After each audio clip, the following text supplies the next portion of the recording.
del Consejo Colombiano de Construcción Sostenible, ingeniera sanitaria y ambiental de la Universidad Pontificia de Bucaramanga, con un máster en Consultoría de Ingeniería Civil de la Universidad Politécnica de Valencia, con más de 15 años de experiencia en consultoría, en gestión del agua, construcción sostenible general a nivel de España y Colombia, actualmente subdirectora de programas técnicos del Consejo Colombiano de Construcción Sostenible, liderando certificaciones como LEED y el CASA. No siendo más, pues le cedo la palabra a la doctora Tatiana.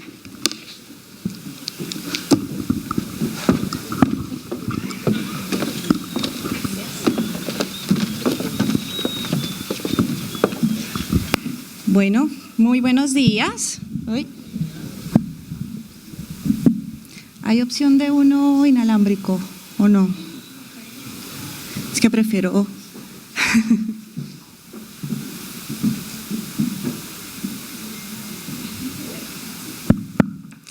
Listo, así mejor. Bueno, muy buenos días.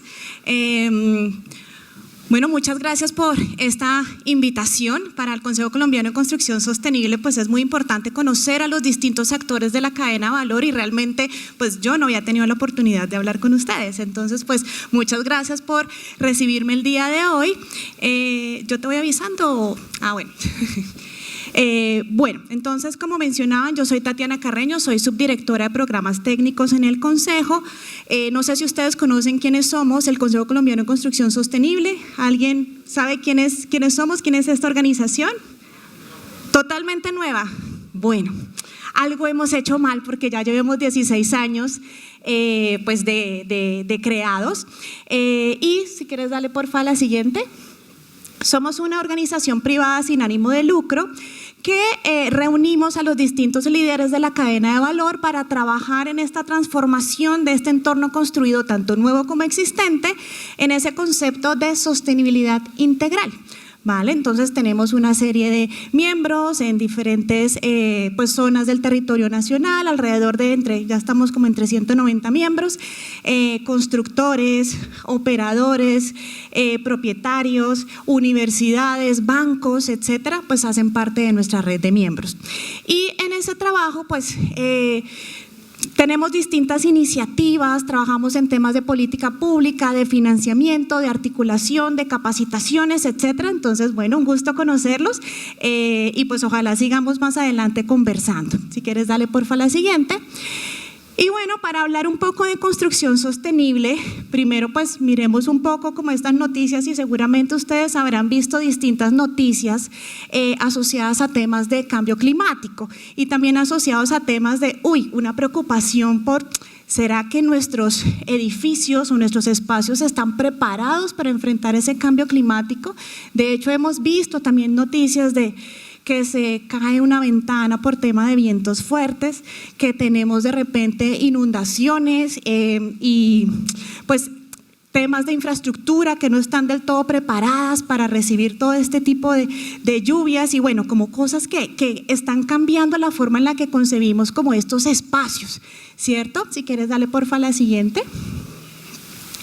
Bueno, no se preocupen que se ve un poquito chiquito y además yo no traje mis gafas, entonces yo no voy a leer. Esto es un poco para mostrarles, de acuerdo a distintos estudios, cómo han ido cambiando como esas distintas preocupaciones en el mundo. Entonces, si nos vamos por ahí al 2010, la principal preocupación era el colapso del precio de los activos. Eso era lo que más nos preocupaba a nivel mundial, ¿vale? Y más o menos ahí en la escala de colores, el que es como gris, son temas principalmente económicos. Entonces, las principales preocupaciones más o menos eran de carácter económico. Y si vemos la escala como más amarillita quizás, eran los ambientales. En 2010 no había nada que nos preocupaba a nivel ambiental. Si pegamos el salto a 2022, o sea, ya pasamos por ahí, vemos cómo empiezan a aparecer algunas franjas más amarillitas, o sea, empiezan a aparecer unas preocupaciones ambientales y de hecho empieza a ocupar el primer lugar, que es el clima extremo, ¿vale? Y luego también empiezan a aparecer pues otras preocupaciones como más de carácter social, crisis de sustento de vida que empieza a estar relacionado. Cuando hay climas extremos tenemos temas también de alimentación, ¿cierto? ¿Y qué nos espera para 2032?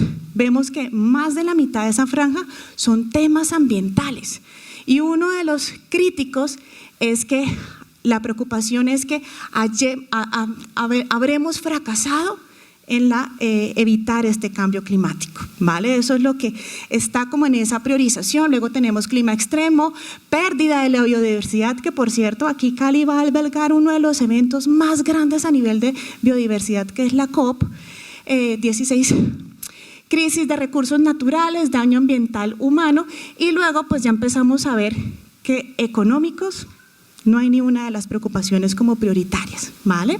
Si quieres darle porfa a la siguiente. Esta lo que nos muestra es cuáles van a ser los riesgos, ¿vale? A nivel de los riesgos o ese top 5 de los riesgos que más nos llegan a preocupar, el primero pues en escala el 66% indicó nuevamente clima extremo, ¿cierto? Y le siguen pues temas de pronto de desinformación a nivel de la inteligencia artificial, polarización política y social, la crisis del costo de vida y los ciberataques, ¿vale? Eso es como un panorama a nivel global de cómo los temas de cambio climático pues han empezado a tomar cierta relevancia. Dale porfa la siguiente. Bueno. Ahora sí ya me voy a centrar en la parte más de cambio climático y porque esto es un tema tan relevante pues a nivel mundial, ¿vale? Y es que tenemos algo que llamamos los umbrales planetarios o los tipping points y estos son unos umbrales que de sobrepasarlos pues ya es un punto de no retorno. Y pues hay distintos umbrales planetarios y lo que buscamos pues es mantenernos, evitar superarlos de cierta manera de este punto de no retorno y de ahí pues que tenemos como todos estos análisis de bueno, ¿qué pasa si se aumenta la temperatura 2 grados, grado y medio, 1.2, que es como lo más justito que podemos como intentar buscar? ¿Quieres darle a la siguiente, porfa? Y me voy a empezar a centrar en Latinoamérica y en Colombia. Tenemos mercados muy similares en este sentido. Bueno. Aquí, pues primero resaltar que estos países, Latinoamérica, y bueno, evidentemente nosotros somos economías emergentes donde el 7% del PIB, somos parte de ese 7% del Producto Interno Bruto global y además la construcción es parte de nuestros motores socioeconómicos, ¿cierto? Generan empleo, etcétera. Y si vemos las gráficas que tenemos a este costado, la edificación como tal tiene una porción importante de la torta cuando hablamos de uso de energía y de emisiones de carbono. Solo operación de esas edificaciones. Ahora si le metemos la construcción, el transporte de los materiales, pues ese pedazo de la torta empieza a ser un poco más grande, ¿cierto?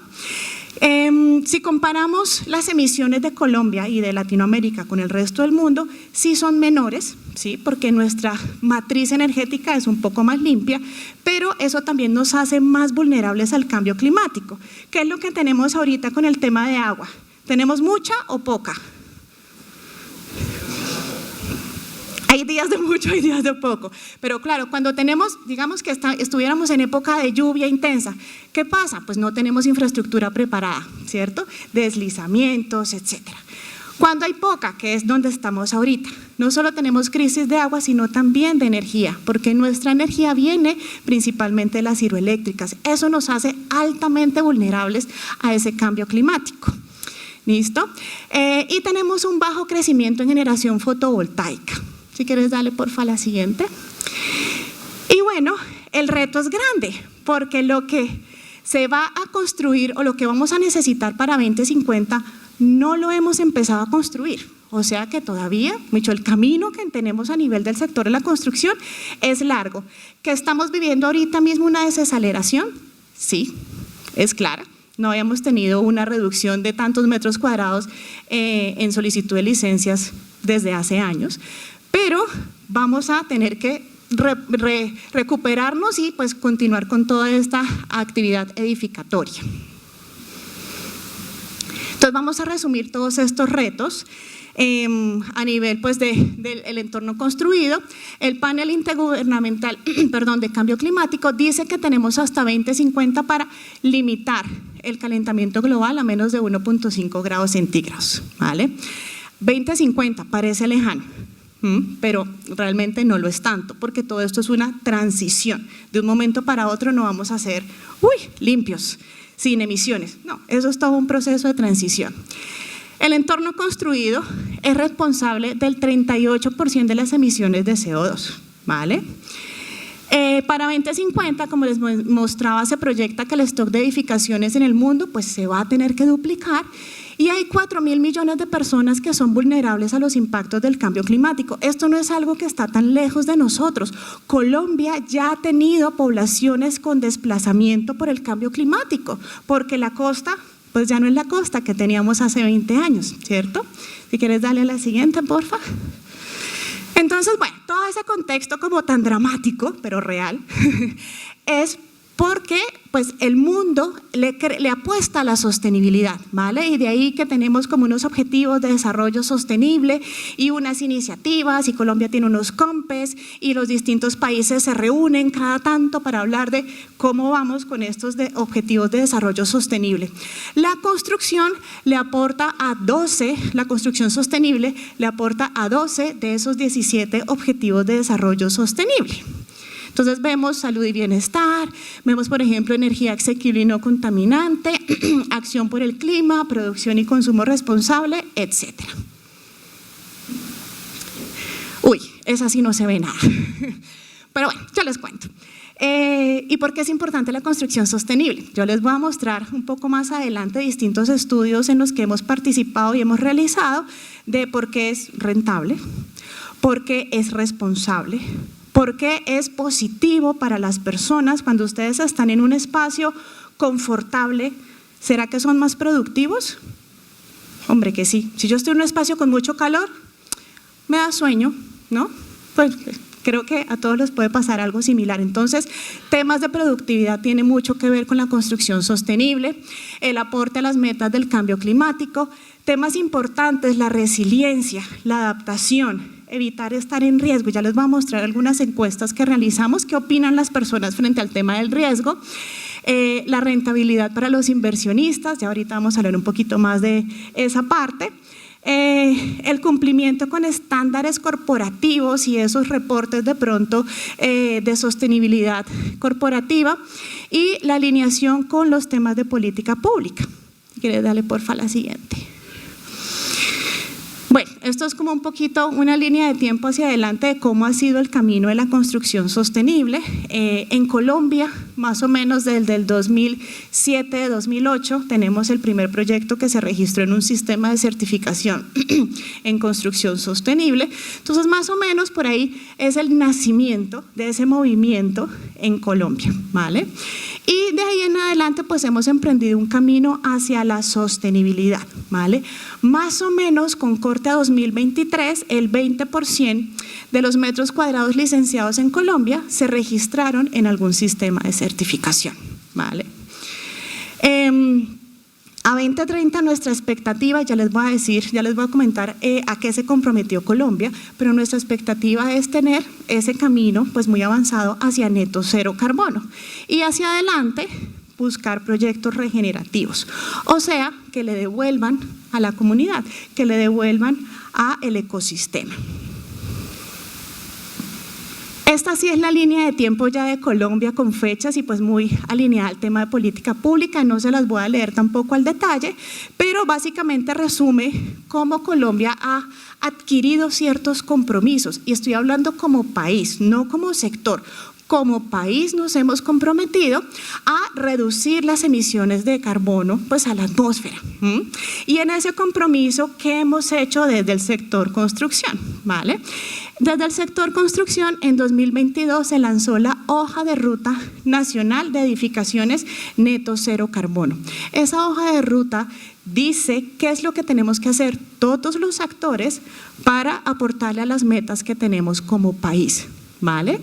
Ese trabajo lo hicimos con los ministerios, con los distintos gremios, con el sector privado también. y con distintas organizaciones para decir, bueno, ¿qué es lo que tenemos que hacer para aportarle a estas metas como país?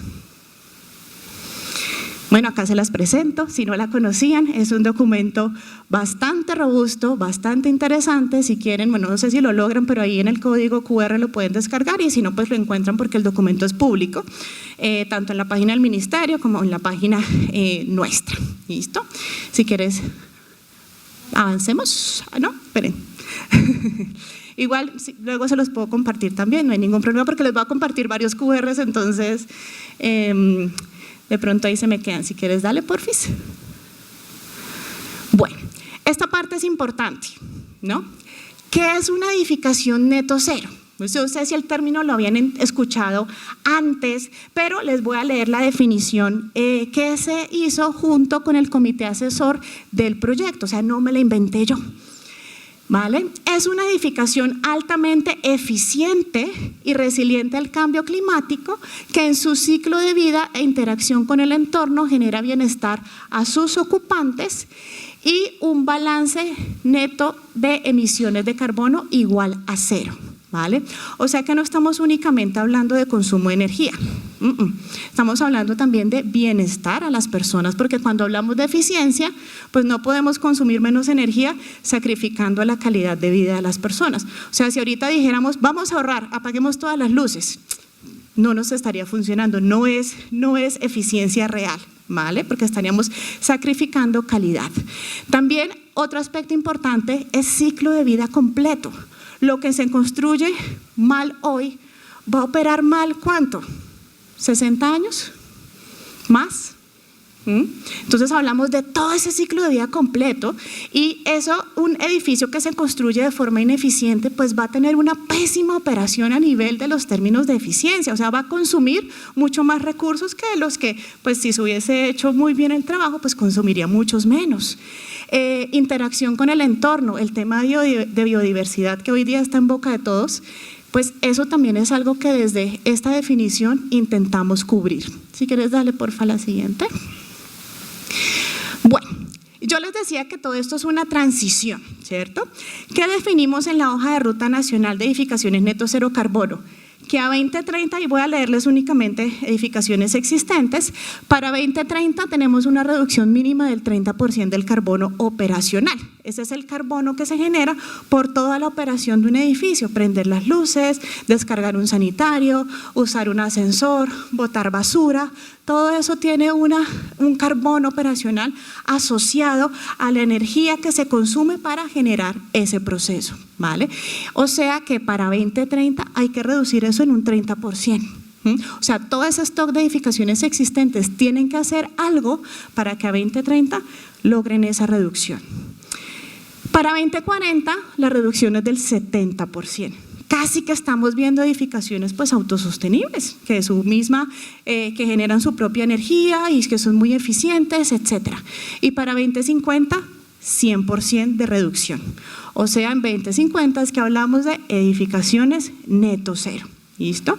Y bueno, y pues ya hacia adelante nos quedan los proyectos regenerativos.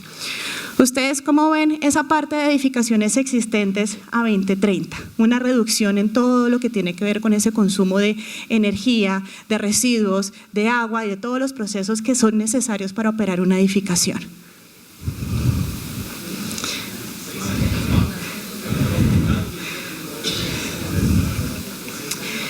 Por eso les decía, importante entendamos la transición. Si yo llego a 2050 neto cero, lo veo lejano, ¿cierto? Pero cuando yo miro que es 30% a 2030,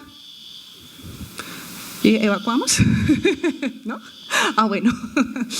30% de reducción a 2030, pues es que las actividades tendríamos que estarlas haciendo hoy para 2030 en poder empezar a ver ese resultado, ¿cierto? ¿Retador? Sí, totalmente de acuerdo. Si quieres, dale porfa la siguiente.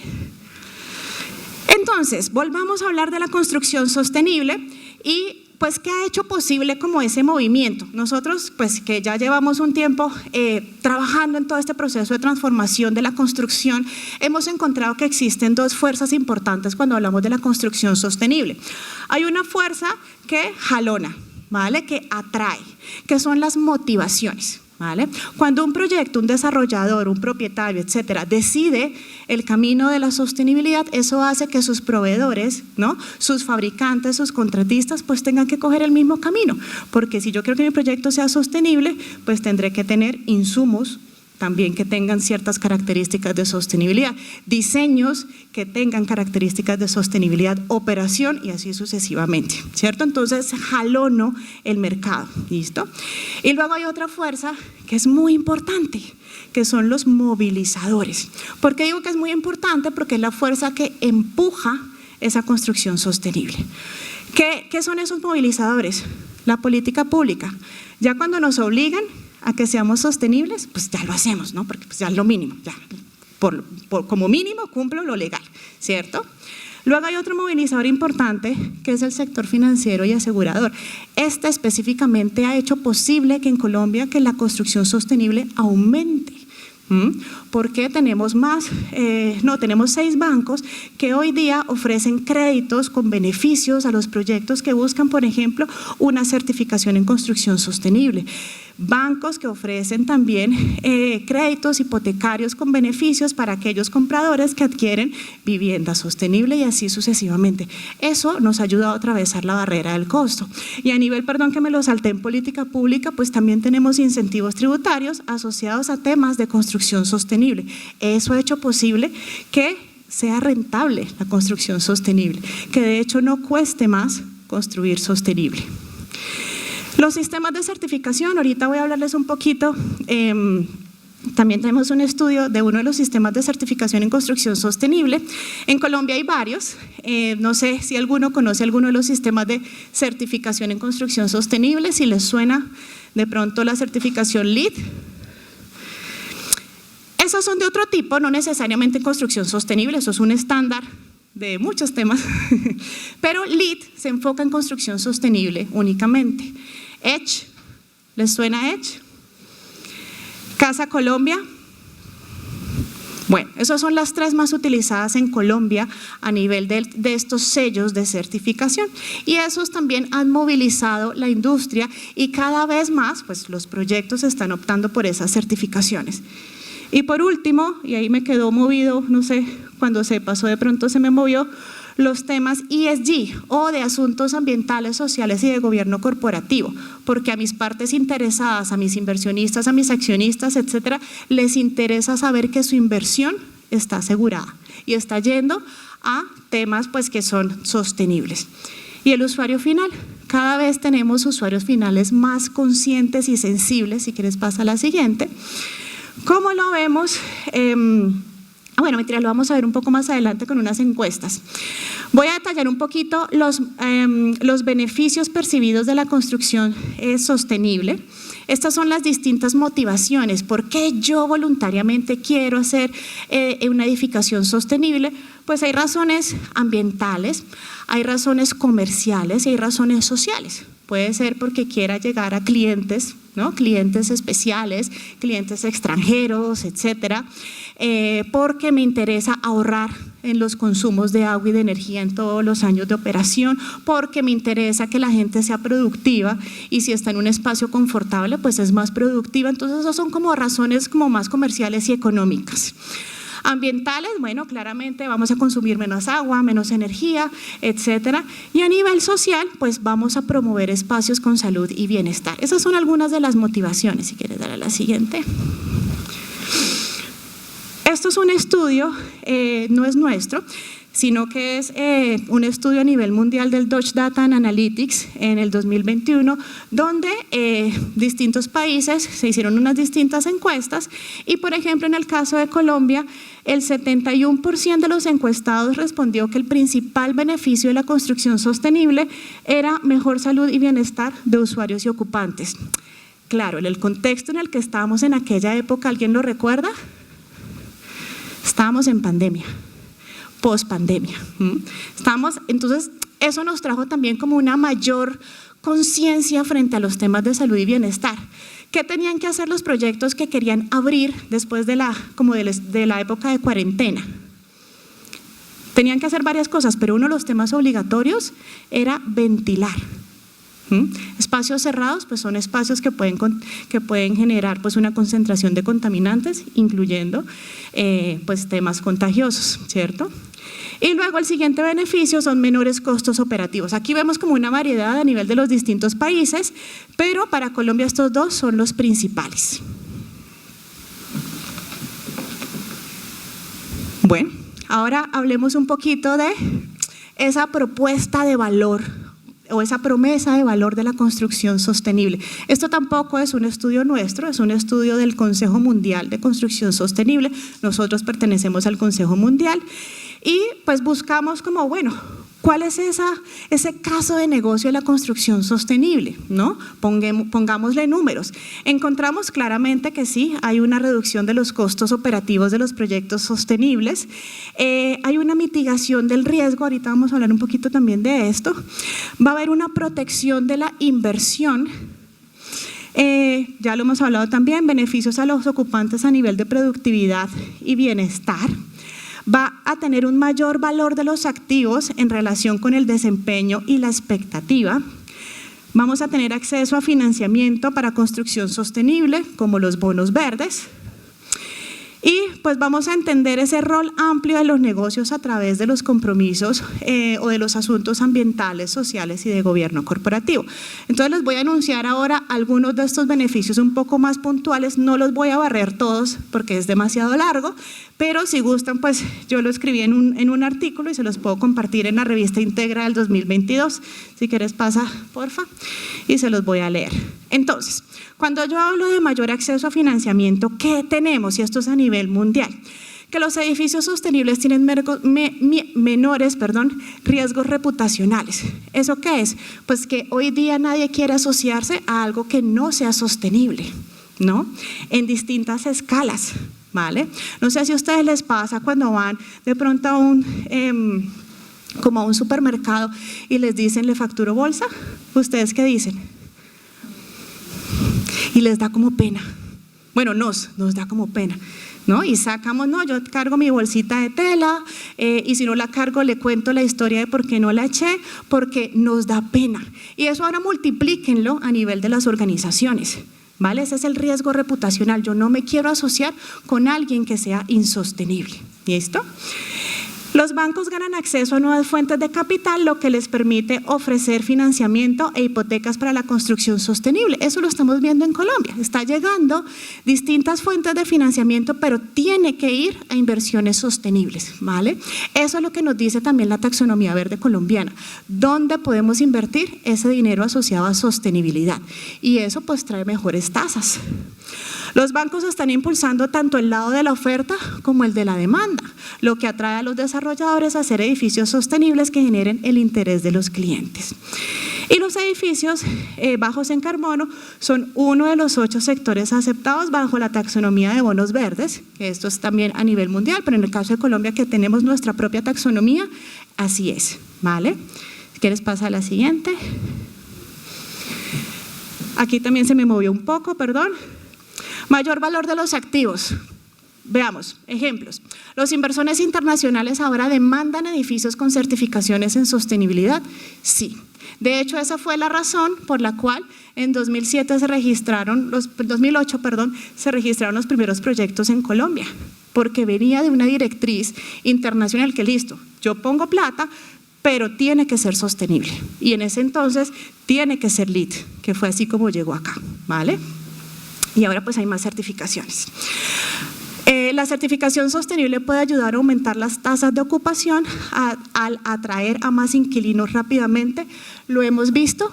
Sí, también. Si te cuesta lo mismo irte a este sitio o a este otro, pero este es sostenible, pues ¿a dónde te vas? ¿Vale? E incluso algunos están dispuestos a pagar un poco más. Las nuevas generaciones de inquilinos están preocupadas por la salud y la sostenibilidad dentro de los edificios. Bueno, esto es una tendencia también que estamos viendo, pero no solo los nuevos inquilinos. Hay también multinacionales que si quieren tener sus oficinas en cierto edificio, tiene que ser sostenible. Hace tiempo estuve en un proyecto que era residencial, caso curioso, y llegó un cliente bastante especial, la Embajada de Estados Unidos. ¿Y cuál fue el requisito? Tiene que ser LEED. Para comprar un apartamento certificamos todo el edificio, a lo que fuera. Entonces, eso también son motivaciones interesantes. Menor riesgo asociado a los activos varados. ¿Esto qué quiere decir? Pues un proyecto de construcción o de infraestructura sostenible que tiene medidas de resiliencia integradas presenta un riesgo menor en términos de activos varados. Esto, por ejemplo, es algo que vimos mucho en la pandemia. Los edificios que no estaban listos para, reabrir, si no estoy mal se decía así, que no estaban listos para reabrir, pues estaban vacíos. Muchas personas entregaron sus oficinas, nosotros incluyéndonos también entregamos nuestras oficinas. Y para volver, pues ¿qué requisitos había? Pues que tuvieran, por ejemplo, ventilación, ¿vale? Entonces, eso pues también es uno de esos beneficios que encontramos. Bueno, un poquito de cifras, porque todo ha sido muy cualitativo, ahora vámonos a lo cuantitativo. Esto es parte de un estudio que hicimos y lanzamos este año, ahorita se los voy a compartir, donde medimos el estado de la construcción sostenible en Colombia. Entonces, primero esta gráfica vamos a ver vivienda. En vivienda lo que se ha visto es más como un mercado un poco más lento a nivel de la construcción sostenible, y el verde más clarito son los proyectos que se están registrando en sistemas de certificación, LEED, CASA o EDGE, ¿vale? Cualquiera de los tres sistemas. Y el verde oscuro son los metros cuadrados licenciados, ¿vale? Esto es con corte a 2023. 2024 asusta, porque yo saco las cifras cada 3 meses y en 2024, o sea, enero, febrero, marzo, metí abril y mayo, los metros cuadrados licenciados son los más bajos que hemos tenido en años, pero los sistemas de certificación han aumentado. O sea que estamos viendo más como una solución a los temas de, bueno, financiamiento, ¿cómo lo hago? Tiene que ser sostenible. Entonces en vivienda hemos visto un poco como este fenómeno. Y aquí también algo interesante es que pasó en 2021, nuevamente post pandemia. Tenemos un boom de proyectos que buscaron una certificación en 2021. Si quieres pasemos a la siguiente, que es no vivienda, ¿vale? En no vivienda están todos los demás, oficinas, hoteles, hospitales, colegios, bueno, como todo lo demás, ¿vale? En no vivienda, fíjense que el comportamiento ha sido muy distinto. No vivienda hace muchos años viene haciendo construcción sostenible. Y bueno, aquí de hecho va un poco más atrás, pero si no ya se me iba la década. Bueno, en 2016 tuvimos un pico por un tema de una certificación que tuvo una actualización, entonces todo el mundo se registró y se desplomó para seguir creciendo, ¿vale? Lo mismo, post pandemia, 2021, estábamos como medio recuperándonos, en 2022 ya hubo una recuperación bastante grande. No están nuevamente las cifras de 2024 porque pues no ha terminado el año, pero en 2024 tenemos otro boom a nivel de las certificaciones. ¿Y qué opina el usuario? Cuando hablamos en temas de cambio climático, las personas o los distintos usuarios que encuestamos, les preguntamos si consideraba relevante que su vivienda no contribuyera al cambio climático en una escala de 1 a 5 y encontramos más o menos entre un 80, poco más del 80% que sí lo considera relevante, pero todavía tenemos como una cantidad de personas que como que no me convence tanto o no lo entiendo o no me es pues muy relevante. Pero cuando les preguntamos si considera relevante que su vivienda sea segura ante eventos climáticos extremos, adivinen qué, ahí sí más del 90% dicen, no, pues total, es la inversión más grande de mi vida, ¿cómo no voy a querer que resista a los temas de cambios extremos? Si quieres pasa a la siguiente. Bueno, y otro resultado interesante es que el 90% de los usuarios considera que un sello en construcción sostenible tendría influencia en su decisión de compra de vivienda. Entonces aquí también estamos viendo un cambio en ese mercado, un cambio en ese usuario final. Estos son algunos de las, tuvimos la fortuna de encuestar a distintos usuarios que viven en proyectos certificados y preguntarles, bueno, pues ¿cuáles son esas razones por las cuales recomendaría que las personas vivan en proyectos con sello de sostenibilidad? Y acá pues no las voy a leer todas, pero para resaltar, porque a futuro vas a ahorrar en servicios públicos, porque hay que cuidar el planeta, porque mejora la calidad de vida, porque contribuimos al medio ambiente, etcétera, etcétera. Aquí pueden descargar la publicación donde están todos estos datos. Obviamente esto es una porción chiquitita de este estado de la construcción sostenible en Colombia y pues también lo encuentran en nuestra página web. Ahora voy a pasar a otro de los estudios, esperemos porque veo que están escaneando. Y ahora les voy a hablar de otro estudio aún más específico que tiene que ver con LEED, ¿vale? Que es la certificación pues más utilizada a nivel mundial. Sus siglas vienen de liderazgo en energía y diseño ambiental. Y en Colombia tenemos alrededor de 600, ya más de 600 proyectos registrados en LEED. Hay de todo, nuevos en construcción o existentes, que ya estamos empezando a ver un aumento de proyectos existentes en proceso de certificación. Por ejemplo, ¿ustedes sabían que el aeropuerto del Dorado en Bogotá está certificado LEED? ¿Sí sabían? Ahora ya lo saben. Ese aeropuerto está certificado en operación y mantenimiento y este año, en enero, fue reconocido como el primer aeropuerto en el mundo como LEED 0 en energía, ¿vale? Justamente antier estábamos haciendo un tour, pues yo conozco el proyecto, pero haciendo un tour de medios, hablándoles de todos los logros y de todas las estrategias que implementó el aeropuerto. Bueno, ¿sí? ¿Qué quieren saber? Bueno, ellos vienen implementando distintas estrategias hace muchos años. Cuando hicieron la última remodelación, decidieron, ok, vamos a hacerlo como más sostenible, entonces cambiaron obviamente toda la iluminación, ahora todo tiene temas de iluminación tipo LED, utilizaron también unas luminarias como 3D, bueno, espectaculares también, temas de telemedida, mucha automatización, reducir el desperdicio en el consumo de energía y pues tienen ya todo un tema de paneles solares para suministro de energía renovable. Yo tengo un caso de éxito documentado de ellos, se los puedo compartir también, ¿vale? Bueno, entonces, a nivel de, este es el caso de negocio de la certificación LEED en Latinoamérica. Este estudio también lo lanzamos este año, en marzo lo lanzamos y tomamos distintos proyectos de Latinoamérica. Y en este escenario lo que vemos acá es cómo se están comportando los distintos países en cuanto a las certificaciones, siendo Colombia el tercero en orden de cantidad de proyectos. En orden está Brasil, México, Colombia y Chile.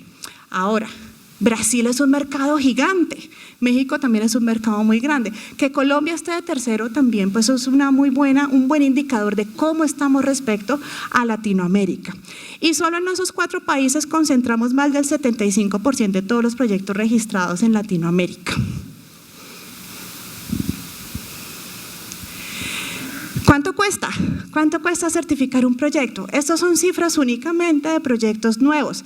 Lo de proyectos existentes lo vamos a lanzar el próximo año, ¿vale? Entonces todavía no les tengo datos de proyectos certificados como existentes. Participaron 25 proyectos de Colombia, México, Chile y Ecuador. Y todos esos proyectos, en promedio la inversión adicional por certificar el proyecto fue del 1.39%, ¿vale? Pero, ojo, que aquí más del 60%, la primera barrita, más del 60% de los proyectos dice, no me costó más. Y yo que entrevisté varios proyectos me decían, es que yo empecé a ahorrar cuando ya entendí en qué consistía la sostenibilidad. Y a nivel del periodo de retorno, el 81% de los proyectos indicaron un periodo de retorno inferior a 1 año. Entonces, ahí tenemos algunos proyectos como relegados. Acá también hubo proyectos que fueron como impactados por la pandemia. Me acuerdo mucho de un hotel pues que sencillamente no logró abrir en la época que tenía que abrir y su periodo de retorno pues se extendió, y es el que tenemos más lejos, se extendió hasta los 5 años. Pero es un caso pues bastante puntual. Y en los beneficios, fíjense que se repite mucho a lo que veíamos del Estado mundial. Mejor salud y bienestar para los ocupantes, menores costos de operación, mayor valorización, facilidad para operar, y luego pues hay unos proyectos que tienen modelos de negocio para venta, renta o de operación propia. Entonces para estos que son de venta o renta, llegar a clientes especiales, comercialización más rápida y tener un cobro adicional. Esto del cobro adicional no es usual en Latinoamérica. En Estados Unidos sí, más o menos pueden cobrar un adicional del 2-5% por metro cuadrado. En Colombia un proyecto, justamente el residencial que les comentaba yo de la embajada, cobró un 10% adicional, pero nuevamente es un caso bastante excepcional por el cliente que tenían. Acá pueden descargar el caso de negocio, también es un documento público, entonces lo pueden compartir también sin ningún inconveniente.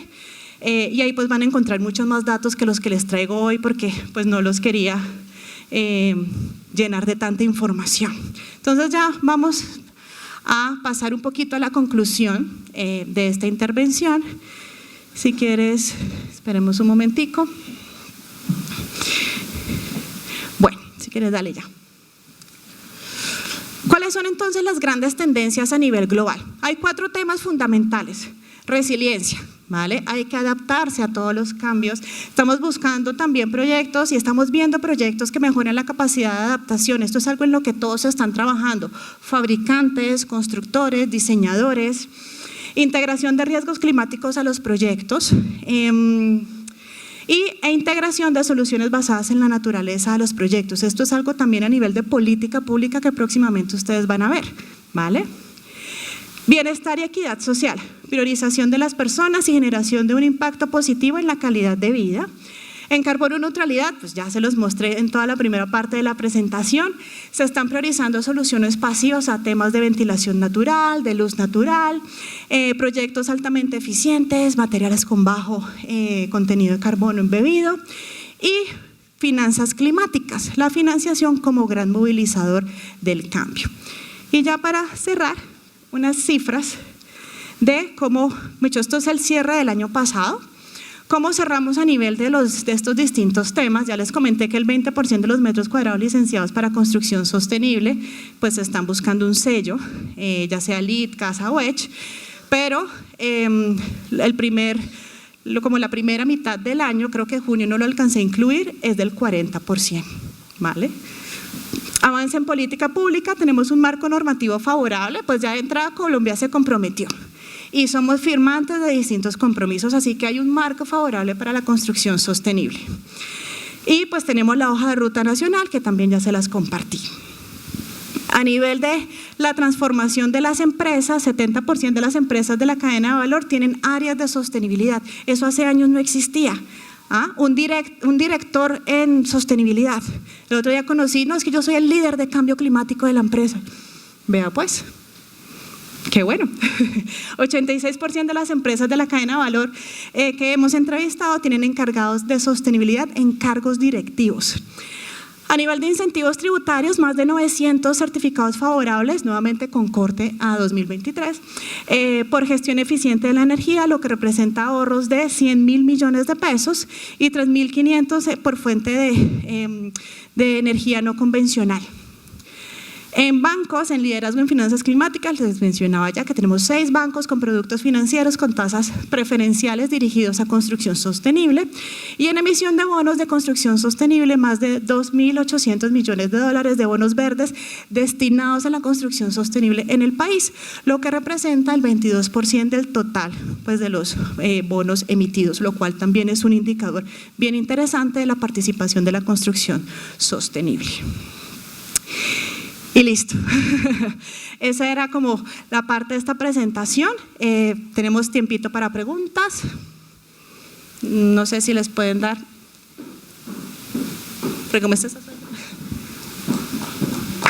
Gracias, gracias, gracias. Hola, ¿cómo estás? Mi nombre es Caterine Carbonell. Sobre los proyectos nuevos, pues no cabe duda que parte del consumo está, por ejemplo, en el origen de los materiales, pero para el caso que hablabas de los ya existentes, y quiero pues saber si es cierto o no aplica, cuando tenemos ahorita la competitividad, ¿cierto? El monopolio de empresas como en Cali, se ha visto, hay una competencia grande ahorita, por ejemplo, con Celsia, que te ofrecen contadores que ya puedes regularlos, ya puedes mirar el consumo efectivo, tienen elementos pues ya digamos más alineados con proyectos como la domótica que te permiten manejar el consumo. Este tipo de aplicaciones que son puntuales, no es un edificio sino un apartamento, por ejemplo, ¿tienes forma de aplicarlo? Porque pues acá todos somos evaluadores, ¿no? ¿Cómo podría eso aportar al valor o qué significancia tendría dentro del valor? Poder entrar a estas nuevas competencias que ya aparecen, porque es que era un monopolio prácticamente los servicios públicos son. Sí, claro que sí. De hecho, te voy a contar un ejemplo con mi casa, ¿vale? Mi casa no está certificada, pero es una casa vieja, pero yo me mudé ahí hace 2 años, pero pues yo soy consciente del tema y yo tengo mi casa monitoreada manualmente con una plataforma que se llama ARC. Se crea cuenta gratuita y yo meto mis facturas y mi consumo, ¿vale? Y cuando llegué a esa casa tenía todo lleno de balitas halógenas, por ahí 50 balitas halógenas de 70 vatios. Llegué y dije, no, hay que cambiar a LED, 7 vatios cada una de las luminarias, cambié todo eso, calculé la inversión y en 2 meses recuperé mi inversión. Luego me subieron la tarifa de energía, entonces ahí empecé a ver como cosas, como ok, menos mal los cambié porque si no estaría fatal. Ahora con el tema del racionamiento, ¿qué hice? De hecho, no tengo nada de tecnología, como les digo, es una casa antigua, pues empecé a recoger el agua tengo un niño chiquito, entonces se baña con agua hirviendo, el agua del cambio, ¿vale? Y empecé a recogerla y reduje más de 10 metros cúbicos porque la factura llega bimensual, ¿vale? Calculé con la tarifa y eso me representa 1.200.000 al año de ahorro. ¿Vale? Entonces, claramente sí, todas esas pequeñas cosas suman porque me representan un ahorro. Y ese 1.200.000 que dejo de gastar al año, pues lo puedo invertir en otros temas, en calidad de vida. Entonces, no necesariamente temas de domótica porque hay muchas estrategias que se pueden implementar, pero cuando uno ya es consciente de los consumos, como puede ser tener una medición en tiempo real, puedes tomar decisiones. Y cuando tomas decisiones informadas, pues usualmente tomas una buena decisión, ¿cierto? Entonces, claramente sí puede tener un tema y un impacto a nivel de sostenibilidad y de lo que debería entonces mejorar el precio del activo.